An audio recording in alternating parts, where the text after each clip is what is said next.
That's a good question, and one of the use cases we come across. Today, most of the deployment of charging stations is really done on a hunch. You guess, you look into traffic patterns, you consult with someone in the office, and you decide where to deploy it. And mobility intelligence enables you to do it based on real data, both historic and real time. You can understand the traffic patterns of both electric vehicles but also ICE vehicles and use this to build the right prediction.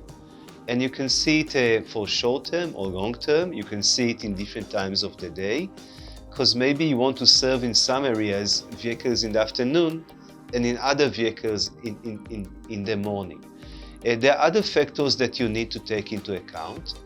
For example, what is already available in this area. Because if you are utilities company A that want to deploy it, not necessarily you have the information about utilities companies B and C that maybe have overloaded this area.